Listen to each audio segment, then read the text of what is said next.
Your dream vacation to Turkey starts from rupees 79,999 only with GT Holidays. தரம் தாழ்ந்த அரசியலில் வந்து பிஜேபி ஃபர்ஸ்டா சீமான் ஃபர்ஸ்டான்ற மாதிரி ஒரு போட்டி போயிட்டு இருக்கு. கட்சியே வளரல, ஒரு கவுன்சில் சீட்டு கூட ஜெயிக்காத இவரே வந்து இந்த கட்சியில் யாருமே எதிர்த்து கேள்வி கேட்கக்கூடாதுன்ற அளவுக்கு ஒரு கொடுங்கோல் ஒரு கட்சியை வந்து நடத்திக்கிட்டு இருக்காருன்னா இவர் கட்சியோட கொள்கை என்ன? முதல்ல பிரபாகரன் அவர் சொல்லி தான் ஒரு கட்சியை ஆரம்பிச்சேன்னு சொன்னார். வாய்ஸ் மெசேஜ்லேயே சொல்லியிருக்காரு, நான் யார் சொல்லி ஆரம்பிக்கல, நானே தான் ஆரம்பித்தேன், நானே கத்தி தான் அந்த கட்சியை வளர்த்தேன் அப்படின்றாரு. அதுலேயே அந்த கட்சி வந்து முடிஞ்சிருச்சு. சீமானுக்கு கீழே இருக்க யாருமே வந்து ஒரு தனி மனித ஒழுக்கம் இல்லாதவர்களாக தான் இருக்காங்க. ஒரு கொள்கை பிடிமானம் கிடையாது, ஒரு தனி மனித ஒழுக்கம் கிடையாது, ஒரு சமூகம் சார்ந்த சிந்தனை கிடையாது. அவங்கக்கிட்ட ஒரு கொள்கையோ கோட்பாடோ எதுவுமே இல்லை. எம்ஜிஆர் ஒரு வித்தியாசமான ஒரு கணக்கெடுப்பு பண்ணார். அவருமே வித்தியாசமாக பண்ணுவார் இல்லையா? என்ன பண்ணார், ஜாதி சங்க தலைவர்களை கூப்பிட்டு உங்கள் ஆளுங்கள்லாம் எவ்வளோ இருக்காங்கன்னா எல்லாத்தையும் கொண்டு போய் அப்பயே 11 கோடி பேர் கொடுத்துருக்காங்க. அப்போ அன்றைக்கி தமிழ்நாட்டோட மக்கள் தொகையை 4.5 கோடி தான். ராகுலுடைய கிராஃப் ரேட்டு எங்கேயோ போயிடுச்சு. இப்போ இவங்களே ஒரு ட்ரையாங்கிள் காம்படிஷன் போயிட்டுருக்கு. ராஜ்நாத்தா, அமித்ஷாவா, மோடியான்ற அளவுக்கு இவங்களுக்குள்ளே போயிட்டுருக்கு. ராகுலை இவங்க கேட்டதுக்கப்புறம் ராகுலோட கிராஃப் வேறு லெவலில் ஏறிடுச்சு. ஆமாம், அவர் கம்யூனிட்டியே கிடையாது, எந்த காஸ்ட்டும் கிடையாது. அப்போ அவர் எந்த சாதிக்கும் சார்ந்தவராக அவர் இருக்க மாட்டார். அவர் ரொம்ப ஓப்பனாக வெளிப்படையாக வந்து அவருடைய நடவடிக்கைகள்லாம் இருக்கும்.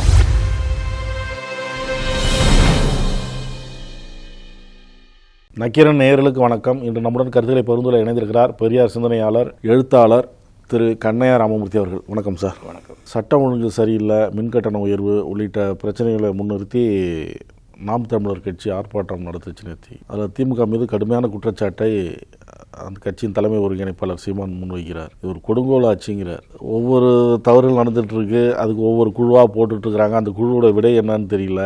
ஒரு கொடுங்கோல் ஆட்சி. இது கொடுங்கோல் ஆட்சி அவர் தான் பண்ணிகிட்ருக்காரு. இப்போ சமீப காலமாக வந்து ஆடியோ ரிலீஸ் வந்துச்சு. அவங்க அந்த கட்சியில் வந்து குரல் பதிவுன்னு தான் சொல்லுவாங்க. யார் பேசுகிறதுனால அந்த சாட்டை துரைமுருகன் சொல்லிட்டு அந்த கட்சியோட கொள்கை பரப்பு செயலாளர் இருக்கார்.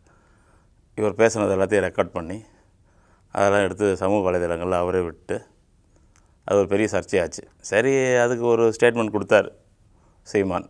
இதெல்லாம் வந்து என்ன சொல்கிறது, அந்த ஏஐ மூலிமா மிமிக்ரி பண்ணி விட்டாங்கன்னாரு. சரி, அதோடு நிறுத்திட்டு இருந்தால் ஓகே. அடுத்தடுத்து சாட்டை துரைமுருகனுடைய என்ன சொல்கிறது, அவரே வந்து வாக்குமூலம் கொடுக்குற மாதிரி இதெல்லாம் உண்மை தான், இந்த வாய்ஸ் மெசேஜெல்லாம்ன்ற மாதிரி சொன்னார். நேற்று இப்போ இந்த திமுகவுக்கு எதிரான இவர் ஆர்ப்பாட்டம் ஏதோ பண்ணார் இல்லையா, அதில் வந்து அவரே தன்னிலை விளக்கம் கொடுத்த மாதிரி இந்த வாய்ஸ் மெசேஜ் வச்சு என்ன இது பண்ணுறீங்க, நாங்கள் எப்படி வேணால் பேசிப்போம் அப்படின்ற அளவுக்கு பண்ணுறாரு. நான் என்ன சொல்கிறேன், கிராஸ் ரூட் லெவலில் இந்த கட்சி வளரவே இல்லை. அதில் இன்னொன்று சொல்கிறாரு, அது அவங்க கட்சிக்குள்ளே உள்ள பிரச்சனை. இதை வந்து மற்றவங்க அது கட்சிக்குள்ளே அது வந்து எடுத்து வச்சுட்டு இதெல்லாம் ஒரு குழப்பாங்கிறாருல்ல. சரி, அது கட்சிக்குள்ளே இருந்த பிரச்சனை. சரி, ரைட், ஓகே. பொது வெளியில் அதை பற்றி பேசும்போது அது நாகரிகமாக பேசணும்ல. இவ அப்படின்னு பேசுகிறாரு. அது எப்படி பேசுகிறாரு? அப்போ இவர் யார் கொடுங்கோல் ஆட்சி பண்ணுறாரா? ஏற்கனவே பல குரல் பதிவுகள்லாம் வந்துருச்சு. அவங்க மொழியிலே சொல்லணுன்னா வாட்ஸ்அப்பில் அவங்க பேசிக்கிட்டது உரையாடல்கள்லாம் நிறைய வந்திருக்கு. எல்லாரையுமே வந்து இவர் தான் வந்து ஒரு சென்ட்ரலைஸ்டு ஃபிகராக இருந்து தான் அந்த கட்சியை நடத்துகிறாரு. இவர் வந்து ஹிட்லர் மாதிரி இந்த கட்சியை நடத்துகிறாருன்னு சொல்லி தான் ராஜீவ்காந்தி வெளியே வரும்போதுலேருந்து கூட அங்கேருந்து வந்த ஒவ்வொருத்தரும் அதை பற்றி தான் சொல்லிகிட்டு இருந்தாங்க. சமீப காலமாக அந்த கட்சியோடைய அதாவது ரொம்ப தரம் தாழ்ந்த அரசியலில் வந்து பிஜேபி ஃபஸ்ட்டா சீமான் ஃபஸ்ட்டான்ற மாதிரி ஒரு போட்டி போயிட்டுருக்கு. இதெல்லாம் போனோடனே கிராஸ் ரூட் லெவலில் இந்த கட்சிக்கு வந்து பெரிய அவப்பெயர் ஏற்பட்டுருச்சு. அவரால் அதை தாங்கிக்க முடியல. என்ன பண்ணுறதுன்னு தெரியாமல் அது சாட்டை துரைமுருகன்னா கடைசியாக ஒரு முறை கைது பண்ணுற வரைக்கும் கொண்டு போயிட்டு அப்புறம் ஜட்ஜி அதை விடுவிச்சிட்டார் இல்லைங்களா? அப்போ வந்து தான் அந்த செல்ஃபோனை கைப்பற்றி தான் அதிலேருந்து எடுத்தாங்கன்ற மாதிரி அவர் ஒரு நெரேட்டிவ் செட் பண்ணுறாரு.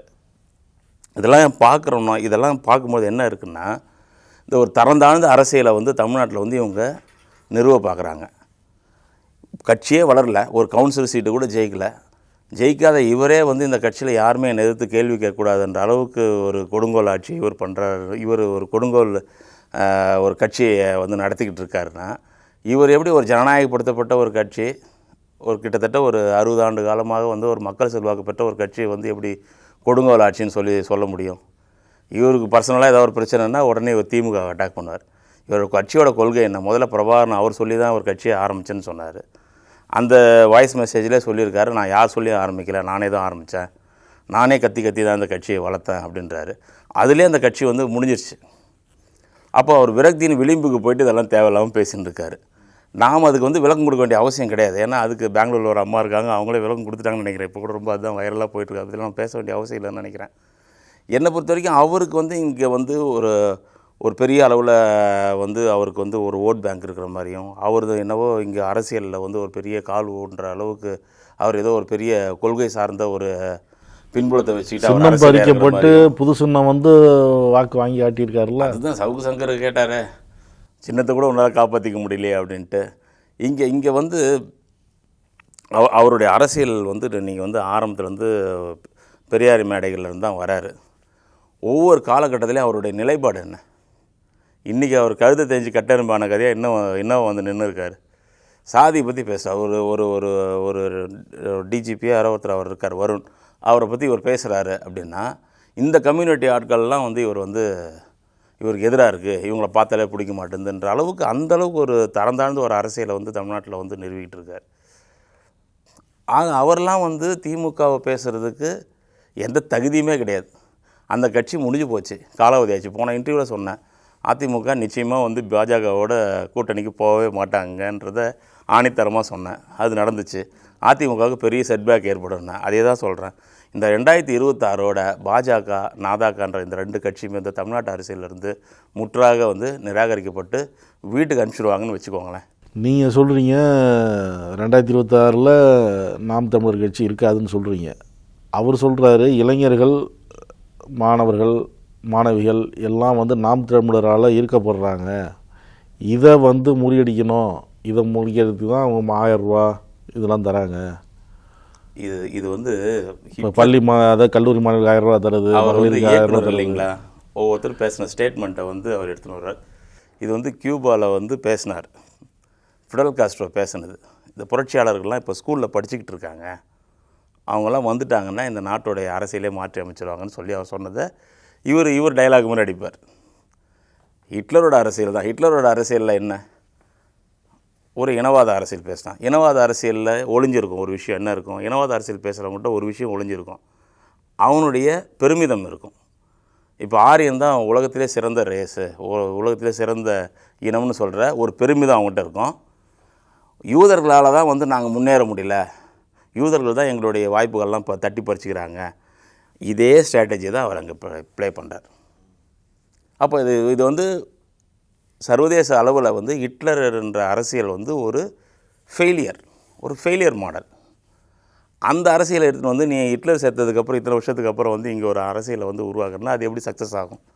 இப்போ டிராவிடியன் மாடல்ன்றது வந்து ஒரு என்ன சொல்கிறது, ஒரு மக்களுக்கான ஒரு பேரியக்கம், மக்கள் சமூக நீதி தான் அளவுகோலாக வச்சு, மனிதநேயத்தை அளவுகோலாக வச்சு உருவானதால் தான் இது பரிணமிச்சிருக்கு. இப்போ திராவிட அரசியல்ன்றது திராவிட மாடல் அரசுன்ற அளவுக்கு இந்த ஒரு பரிணாம வளர்ச்சி அடைஞ்சு இது முற்போக்கு சிந்தனையை நோக்கி போயிட்டுருக்கு.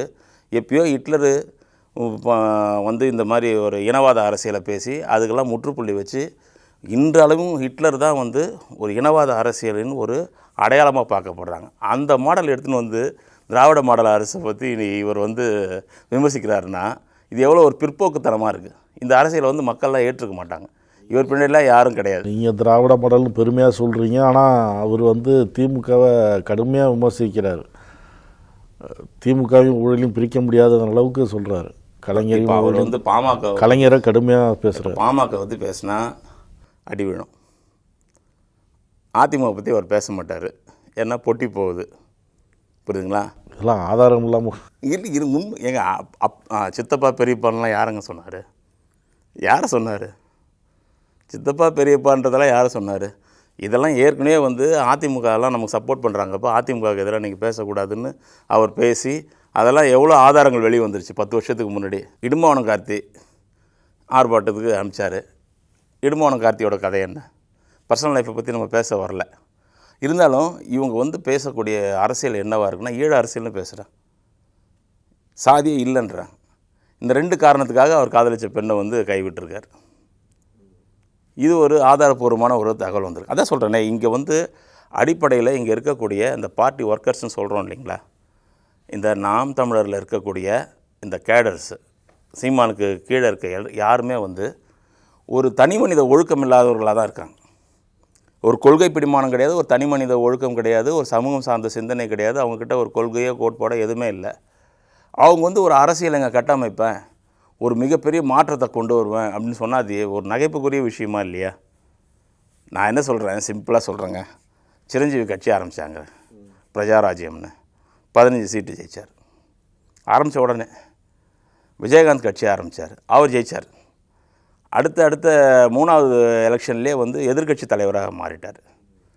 பவன் கல்யாண் இப்போ வந்தார், 100%, அதாவது அவர் எந்த தொகுதிகளில் நின்னாரோ, எம்பி தொகுதி, எம்எல்ஏ தொகுதி, அதில் 3வது முறையாக 100% வெற்றி அடைஞ்சிட்டார்.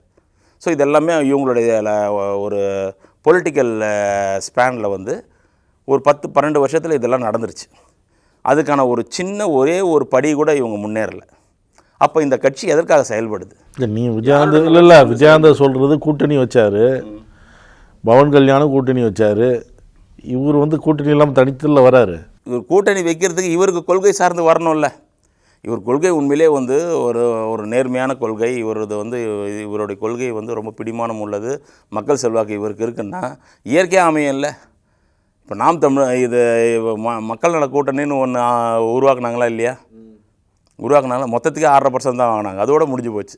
இனிமேல் இப்படிலாம் ஒரு கம்பெனியை கொண்டு போய் ஒரு மாற்றம் உருவாக்கணுன்றது வந்து வேலைக்கு ஆகாது. அவங்கள விடவா கருத்தியல் சார்ந்தவங்க இவங்க கூட இருக்காங்க.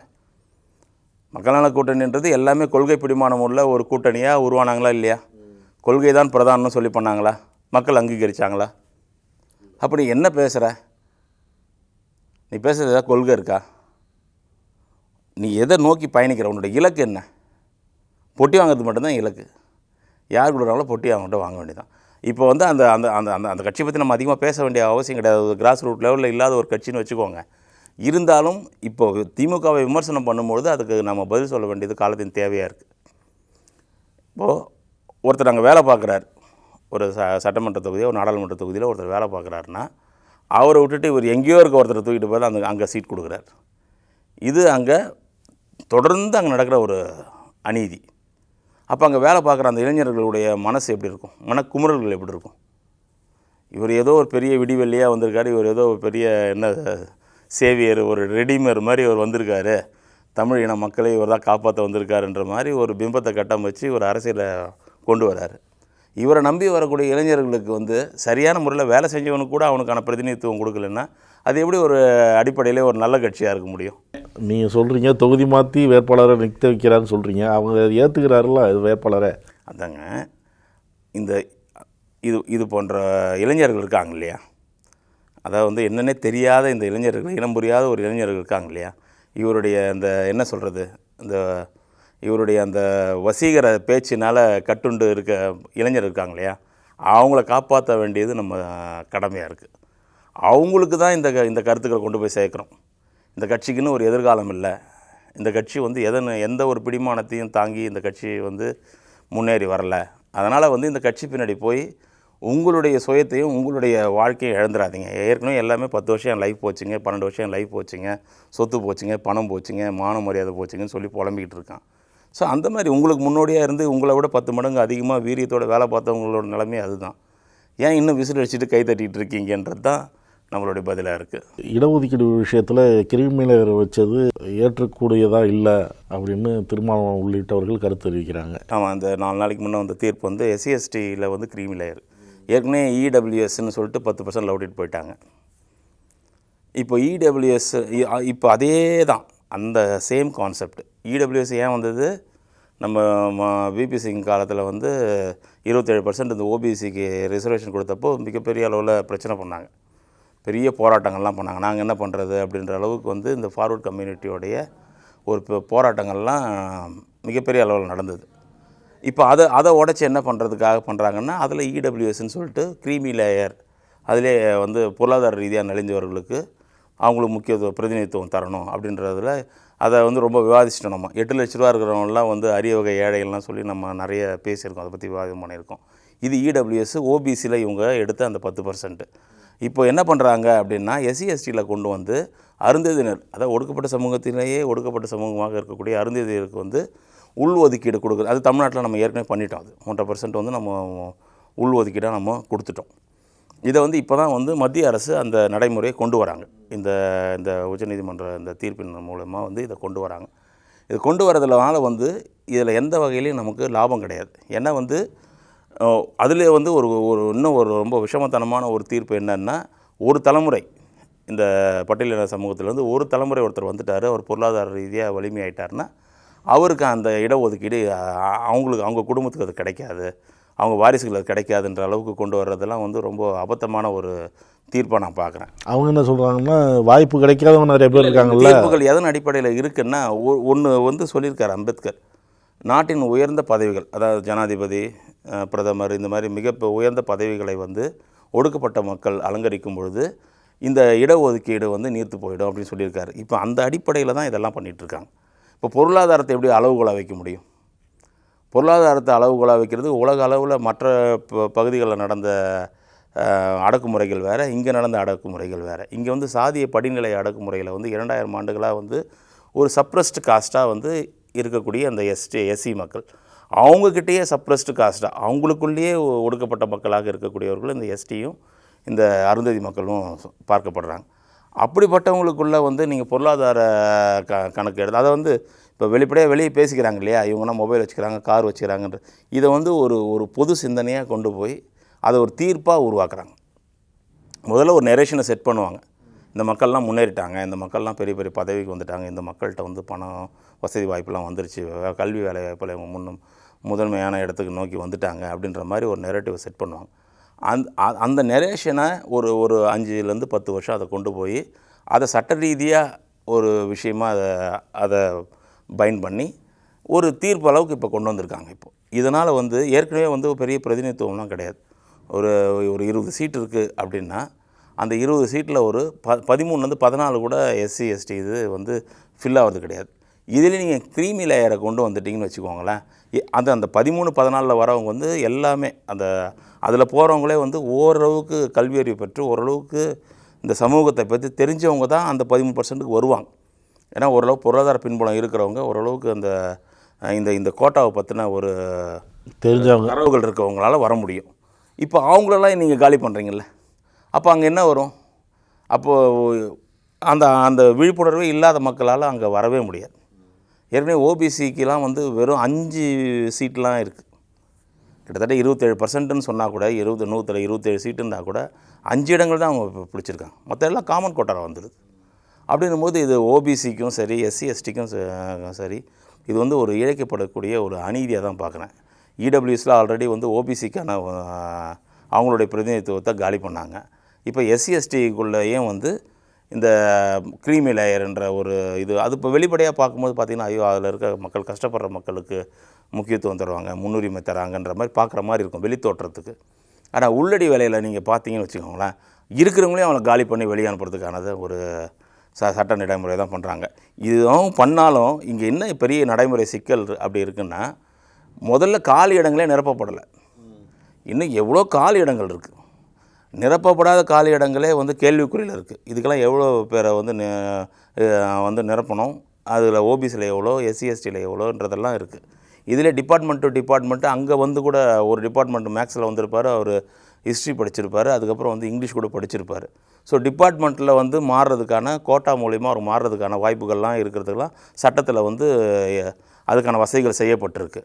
அப்படியெல்லாம் காத்துக்கிட்டு இருக்காங்க. சரி, இதில் நமக்கு இல்லை, மேக்ஸில் நம்ம இருக்கோம், நம்ம இங்கிலீஷ் ப்ரொஃபஸராக அதையும் முடித்து வச்சோம்னா அதில் ஒரு வாய்ப்பு கிடைச்சாலும் போகலான்னு. ஆனால் இடங்களே நிரப்பப்படாமல் இருக்குது. அப்படி இருக்கிற சூழ்நிலையில் இருக்கிற கொஞ்சம் நஞ்ச இடங்களுக்கும் வந்து ஆப்பு வைக்கிற வேலையை இவங்க பண்ணிகிட்ருக்காங்க. இது வந்து இந்த தீர்ப்பு வந்து ஏற்புடையதல்ல. இந்த தீர்ப்பு வந்து நிச்சயமாக வந்து திரும்ப பெற வேண்டியதாக இருக்கும். சாதிவாரி கணக்கெடுப்பு எடுக்கணும் அப்படின்னு சொல்லி இங்கே வலியுறுத்துகிறாங்க மாநில அரசை. இது வந்து மத்திய அரசு தான் எடுக்கணும்னு இவங்க சொல்கிறாங்க. இப்போ அங்கே ராகுல் காந்தி வந்து சாதிவாரி கணக்கெடுப்பு நடத்தணும்னு அங்கே பேசுகிறாரு. அங்கே பேசும்போது அது வேறு மாதிரி மாறுது.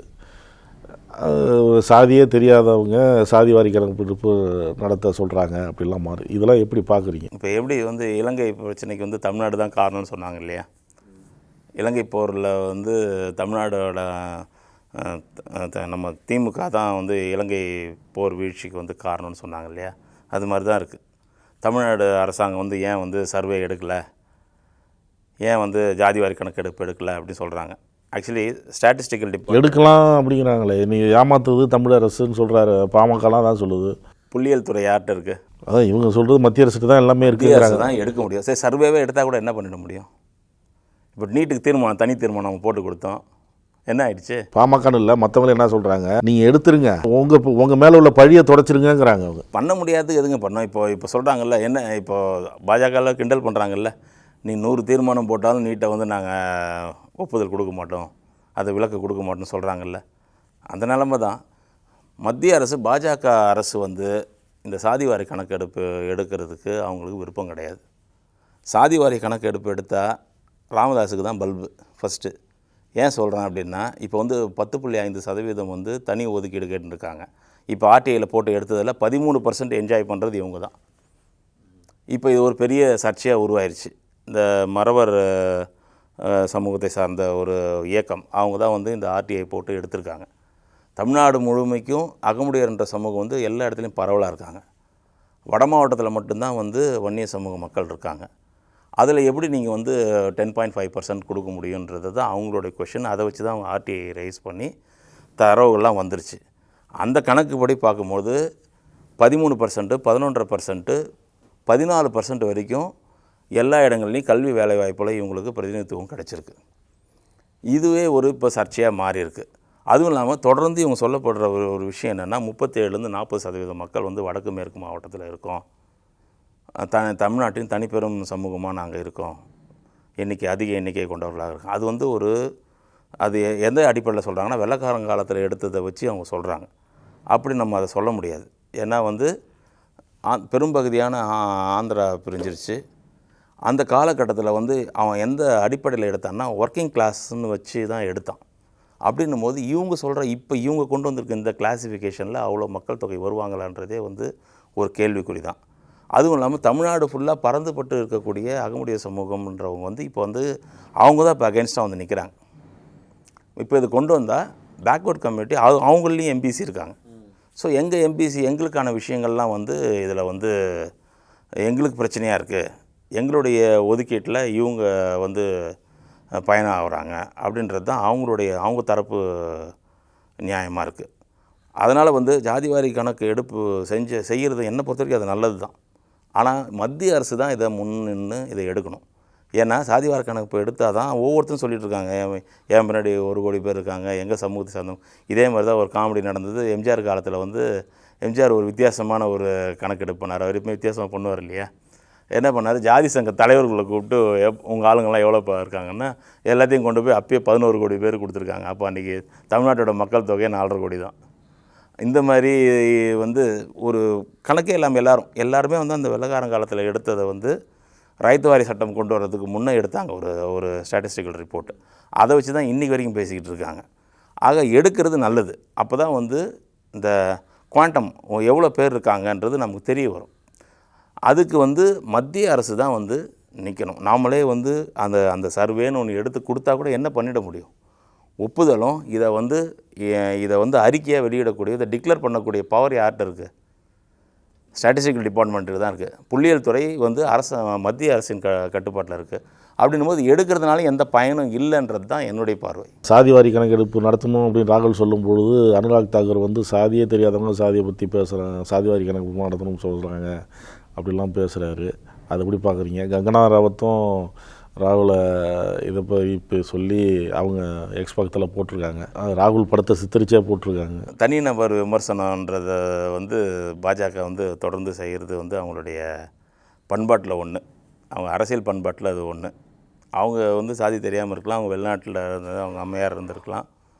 ஆனால் பெரும்பான்மை மக்களால் ஏற்றுக்கொள்ளப்பட்டவர்களாக தானே இருக்காங்க, தலைவராக தானே இருக்காங்க. இப்போ என்னென்னா, ஏற்கனவே நான் சொன்ன மாதிரி தான் பப்பு அலைதான்ற மாதிரி இப்போ வந்து ராகுலுடைய கிராஃப் ரேட்டு எங்கேயோ போயிடுச்சு. இப்போ இவங்களே ஒரு ட்ரையாங்கிள் காம்படிஷன் போயிட்டுருக்கு. ராஜ்நாத்தா, அமித்ஷாவா, மோடியான்ற அளவுக்கு இவங்களுக்குள்ளே போயிட்டுருக்கு. இதில் இன்னொன்று வந்து பிஜேபி ஆர்எஸ்எஸ்ன்ற இந்த 2 ஃபேக்ஷனல் ஃபைட்டும் போயின்ட்டுருக்கு. இந்த காலகட்டத்தில் இவர் வந்து ஒரு பெரிய லெவலில் எமர்ஜ் ஆகிறாரு லீடர். அவர் ரொம்ப அட்டகாசமான கேள்வியெல்லாம் கேட்டிருக்கார். நான் கண்டிப்பாக பண்ணியே தீருவேன், சாதிவாரி கணக்கெடுப்பு எடுத்து அதுக்கான தீர்வுகளை நான் நோக்கி நகருவேன் அப்படி சொல்கிறதெல்லாம் வந்து அவங்களுக்கு பதட்டத்தை ஏற்படுத்துது.